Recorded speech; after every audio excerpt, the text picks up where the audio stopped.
The old farmer was quick to point out the waste that his grandson appeared creating as the boy threw the seed out into the air without the least bit of care where it landed. "Seed does cost money, boy. What do you think you're doing?"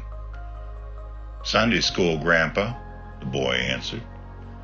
"Sunday school taught you to waste seed? I thought they taught you good stewardship," the old farmer barked back at the boy. "What is it that you're being taught anyway?" "Well, sir, in Sunday school we learned the farmer, the one Jesus told his disciples about. Well, he scattered the seed, but most of it landed where it couldn't have grown." "Oh, is that right?" the old farmer responded. "If I remember the parable you're talking about, Jesus was pointing out that the farmer threw the seeds where it was left to sprout up out of its own free will. That's how God works, and that's the end of it." The young boy stood there in front of his grandpa and had a puzzled look spread across his face.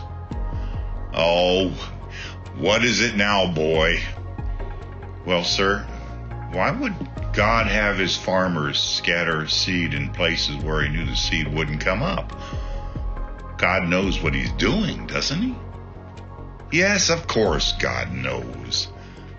"You saying God set them up for failure?" "No, of course not. What's wrong with you?" "Grandpa, why would God scatter the seeds that way then? If God wanted them to all come up, he would have planted the seeds like you want me, all along the furrowed line." "Don't get sassy with me." "No, now, boy, look it. What did your teacher say? Did she just leave it there and you hanging like Judas Iscariot?" "No, sir, it's just she doesn't believe in free will, that's all. God scattered it where it scattered. It landed where it landed. Because the word is heard everywhere, right?" "Yeah, well, that's the way the gospel is broadcast." "Yeah, well, you say it that way. I suppose there'd be hearers that don't hear, or what they hear can't stand the heat of day, and so on, just like Jesus said in his parable.